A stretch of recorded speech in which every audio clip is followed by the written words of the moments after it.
vendredi 17 janvier 2020, mesdames, messieurs, bonsoir. Merci de rester fidèles à PDCI TV. Une importante délégation des chefs de tribu et de responsables politiques du département d'Issia a été reçue ce vendredi 7 janvier 2020 par le président Henri Konan Bédié à Daoukro. Suivons ensemble l'élément. Le président Henri Konan Bédié a accordé ce vendredi 17 janvier 2020 à Daoukro une audience à Nana Yoboué Konan, chef central des Baoulés du département d'Issia.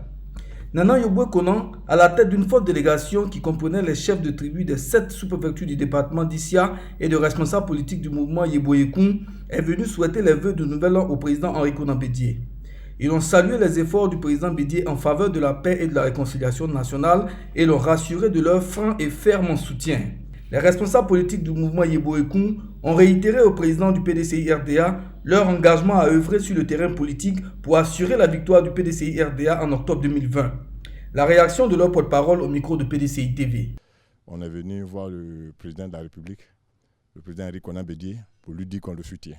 On est toujours avec lui dans le département d'Issia. Aujourd'hui, au stade où on est arrivé, il faut être concret. Le président nous a soutenus. On est venu avec le chef central pour le soutenir qu'on ensemble. Voilà la raison de notre visite. Alors, il y a la chefferie centrale, composée du chef central Yoboué Konan et tous ses membres, tout le département d'Issia. Ensuite, il y a une association Yeboyekoun qu'on est venu avec le vice-président qui s'appelle Ekounia Faustin. Voilà comment est composée notre délégation. Et Sayua, qui fait partie aussi de la délégation, représentée par leur chef central, qui est lui aussi de notre côté.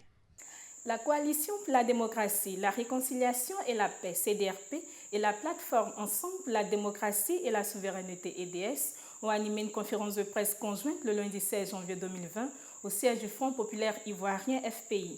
Cette conférence a porté sur le compte-rendu de la première réunion du dialogue et le code électoral. Écoutons un extrait des propos liminaires du conférencier Jean-Gervais Tchéidé. Au nom des directions des plateformes politiques, Ensemble pour la démocratie et la souveraineté, la Coalition pour la démocratie, la réconciliation et la paix, CDRP, et leurs alliés de l'Union républicaine pour la démocratie, l'URD, je voudrais vous saluer et vous remercier encore une fois pour votre présence suite à notre invitation. Le vendredi 10 janvier, à l'occasion d'une conférence conjointe de la plateforme EDS et du PDCI-RDA, l'opposition que le pouvoir, par des subterfuges, avait écarté des discussions sur la CEI, a pris soin de passer 3 messages importants. Le premier, nous avons réaffirmé notre position sur la nouvelle CEI. L'opposition, nous le répétons encore aujourd'hui, récuse et rejette cette CEI mise en place par le gouvernement ivoirien suite à un passage en force au mépris de l'appel à la concertation exprimé par l'ensemble de l'opposition. Cette CEI, à travers sa commission centrale et à travers ces commissions locales qui viennent d'être mises en place, est scandaleusement déséquilibrée au profit du pouvoir RHDP.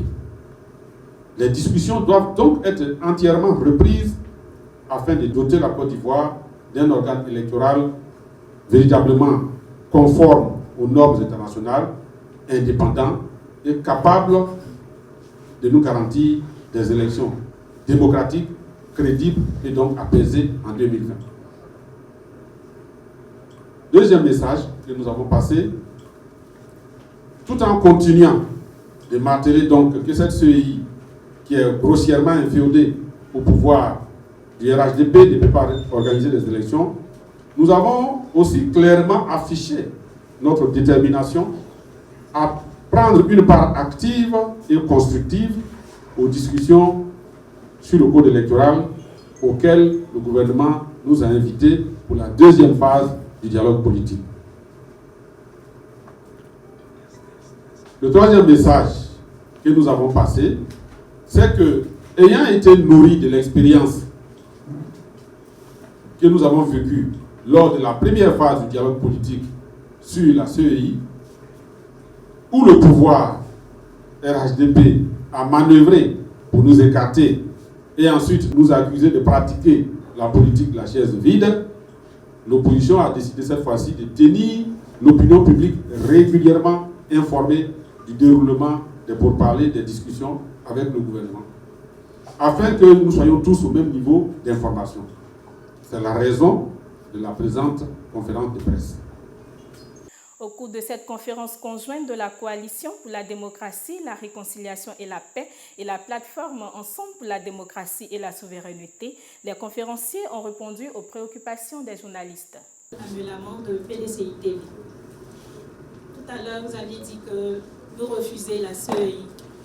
Je constate que chaque fois qu'il y a une conférence, la même chose revient. Si le gouvernement ne fait rien, est-ce que vous allez aller aux élections avec cette CEI? Maintenant, je voulais m'adresser aux représentants de EDS. Je voulais savoir votre position par rapport à la réforme de la Constitution. Merci. Je répète, nous sommes un parti politique, nous sommes un groupement politique, des partis politiques. Nous redisons que la Côte d'Ivoire ne peut pas aller aux élections avec cette CEI qui est là. Je rappelle, et de cette façon je réponds aussi à quelqu'un d'autre, que lors de la première rencontre, il y a même un responsable de plateforme des partis politiques de l'opposition qui avait pourtant participé activement auprès du gouvernement à la mise en place de la CEI, de la commission centrale dans sa composition, que nous avons dénoncé et qui nous avait pas suivi, mais qui avait accompagné le gouvernement, qui a estimé que maintenant la CEI, là, telle qu'elle apparaît aujourd'hui après la mise en place des commissions locales, est beaucoup plus une succursale, je reprends ses propres mots, du RHDP, et que la Côte d'Ivoire devrait avoir honte de présenter une telle commission à l'opinion internationale et à la communauté internationale. Tout est dit. Nous préférons marteler pour l'instant que la CEI, dont le gouvernement s'est satisfait de la composition, n'est pas bonne. Elle est pire que celle qui avait été dénoncée en 2014. C'est ce que nous disons pour le moment. Et nous disons que le gouvernement ne doit pas et ne peut pas s'entêter à dire que c'est avec cette CEI qu'il va organiser les élections. Ce n'est pas possible. Dans aucun pays au monde, il n'a été jugé normal, légal et décent de changer une constitution à quelques mois de l'élection présidentielle. C'est comme un match qui est en train de se dérouler et l'arbitre arrête la rencontre. Il dit, on va changer les règles du jeu. Ça n'apparaît pas très sain. C'est notre première remarque. La deuxième remarque concerne également la forme. Le chef de l'État a dit qu'il opte pour la voie parlementaire. Vous savez très bien que réformer une constitution, c'est un acte très grave. En général, les constitutions, on n'y touche que très rarement quand on a suffisamment, sur des périodes assez longues, éprouvé la vision que le peuple qui s'est donné cette constitution avait inscrite dans les lignes. Or, pour mesurer cette durée, on s'est donné comme étalon une législature. Donc, il n'est pas décent qu'à l'intérieur d'une même législature, la Constitution soit tripatouillée plusieurs fois. Et sur la seule volonté d'un individu. Parce que la Constitution n'est pas le reflet de ceux qui gouvernent. La Constitution est le reflet des aspirations d'un peuple. Donc ce n'est pas possible qu'à l'intérieur d'une seule législature, la Constitution soit touchée plusieurs fois. Voilà au moins les deux aspects sur la forme sur lequel nous voulions intervenir pour vous dire que les appréhensions que nous avons, elles sont réelles et nous nous préparons justement pour faire barrage à une réforme constitutionnelle qui irait dans ce sens. Les délégués et cadres du PDCI-RDA du Gontougo ont organisé une cérémonie de présentation de vœux du Nouvel An à M. Bredoumi Soumaïla, secrétaire exécutif en charge du monde rural. C'était le jeudi 17 janvier 2020 à la Riviera 3, suivant le reportage de l'équipe de PDCI TV. Une cérémonie d'échange de vœux entre le secrétaire exécutif en charge du monde rural, Bredoumi Soumaïla, et les délégués et cadres du PDCI-RDA du Gontougo s'est tenue le jeudi 17 janvier 2020 à la Riviera 3. Était présent à ce rendez-vous M. Badaouda, secrétaire exécutif en charge de l'insertion professionnelle des jeunes, représentant le secrétaire exécutif en chef du PDCI-RDA, le professeur Maurice Kakugikawi. Situant le cadre de la rencontre, M. Apolloran, délégué de Tanda 1, a indiqué qu'au-delà des échanges de vœux, il s'agit de consolider les liens entre les fils et filles du Gontougo pour un PDCI fort dans la région. Ensuite, M. Pakom Kofi, vice-président national de la JPDCI rurale, a pris la parole pour souhaiter les vœux de santé, de bonheur au nom de la jeunesse au secrétaire exécutif Bredoumi Soumaïla. Au nom de tous les délégués de la région du Gontougo, Mme Kwasi Amakra Bernadette, déléguée de Sandégué, a également souhaité les vœux les meilleurs au secrétaire exécutif présent et surtout exhorté les uns et les autres à œuvrer pour la victoire du PDCI-RDA en 2020. Le secrétaire exécutif en charge du monde rural, Bredoumi Soumaïla, se réjouissant de la présence des membres des différentes délégations du Gontougo, a présenté ses vœux et rappelé les enjeux pour la victoire du PDCI-RDA avec le président Henri Konan Bédié à l'élection présidentielle d'octobre 2020. Cette année est une année clé. Une année clé parce que nous allons aller aux élections et nous allons gagner ces élections. Notre candidat naturel, c'est le président Henri Konan Bédié. Le président nous avait l'honneur, au secrétaire exécutif, contribuer à son programme de gouvernement. À partir de octobre 2020, le programme du gouvernement va être essentiellement destiné aux jeunes, aux femmes et au milieu rural. Le budget de la Côte d'Ivoire sous Houphouët accordait entre 25 et 15% de son budget à l'agriculture au secteur rural. Aujourd'hui, nous sommes à 3% du budget. Le président Bédié s'engage qu'à partir du premier budget qu'il va mettre en place, d'octroyer au moins 13 à 15% de son budget au secteur du milieu rural. Le président Bédié s'engage donc que les grands postes de l'administration qui vont être nommés seront des jeunes et des femmes compétents.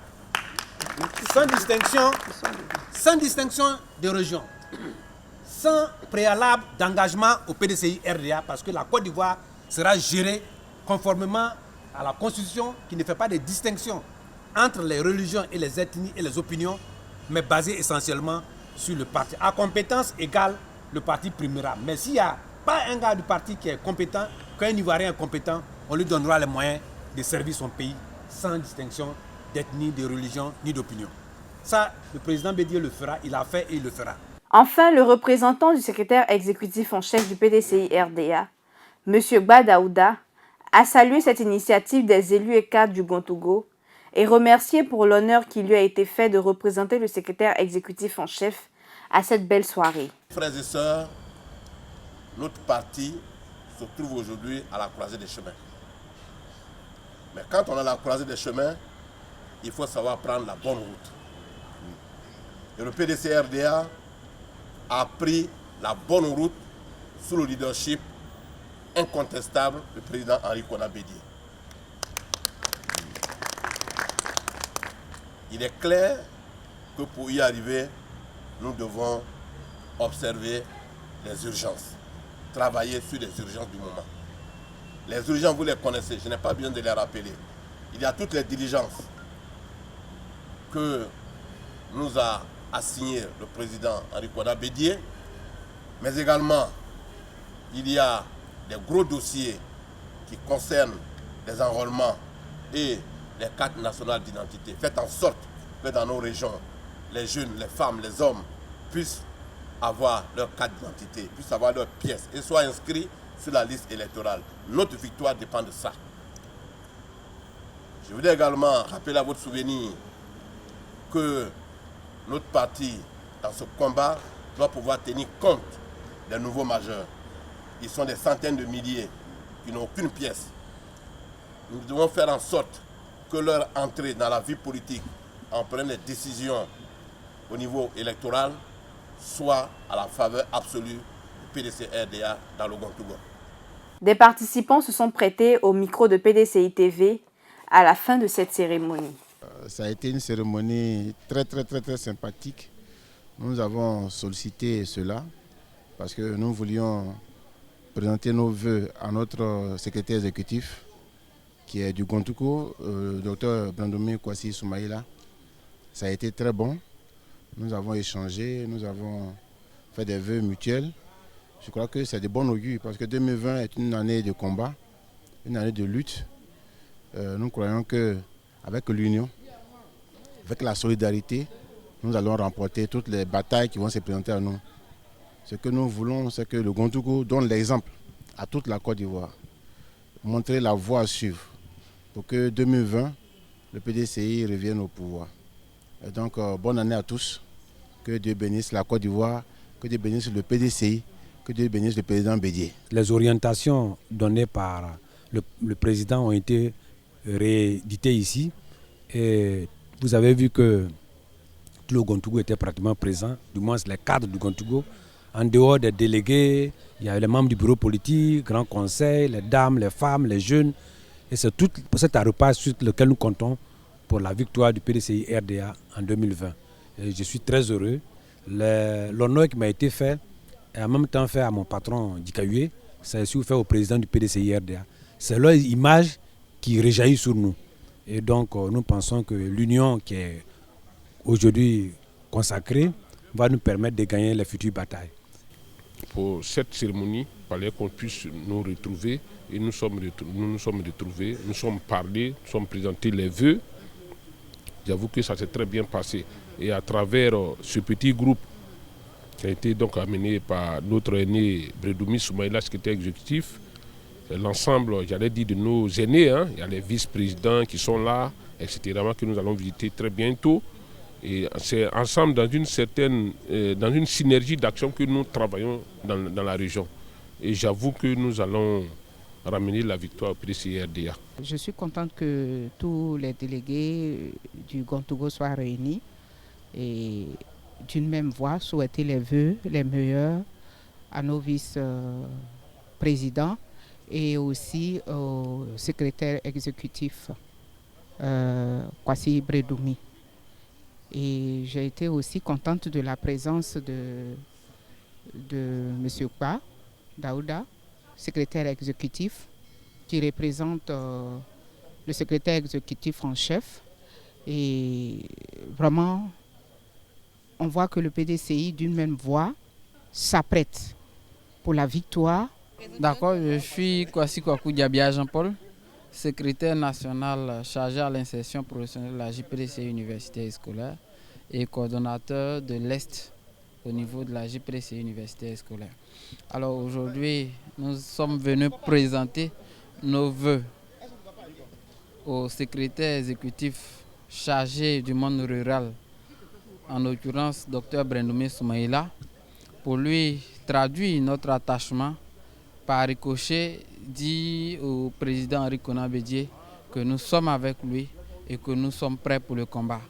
Nous engageons très bientôt les tournées et pour cette tournée, nous allons pouvoir installer les coordonnateurs de la JPDCI Université et Scolaire au niveau du Gontougou, parmi lesquels il y a mon frère Thierry, qui est le coordonnateur de Tanda 1. Donc cette cérémonie est pour nous une marque de considération et de confiance parce qu'on nous a conviés en cela. Et c'est l'occasion aussi pour nous de pouvoir démontrer à nos aînés et au PDCI-RDA que nous sommes prêts et nous sommes outillés pour le combat de 2020 pour qu'en octobre, nous puissions être le prochain propriétaire du palais présidentiel. Et pour terminer ce journal, une importante information. Monsieur Denis Cazion, président fondateur du groupe de presse Le Réveil, par ailleurs secrétaire exécutif du PDCI-RDA, a vu sa résidence survolée par des drones le mercredi 15 janvier et le jeudi 16 janvier 2020. Le drone suspect d'hier jeudi a été intercepté avec son opérateur et tous deux remis à la police. Sur ce fait, le conseil de M. Denis Cazion a déjà porté plainte contre X devant le parquet pour violation de domicile et de vie privée. Le drone a été mis sous scellé et une information judiciaire a été immédiatement ouverte pour en savoir plus sur les activités et la mission de ce drone qui aura réussi à filmer son domicile en 2 jours. Merci de nous avoir suivis. Nous vous donnons rendez-vous pour une prochaine édition. Au revoir.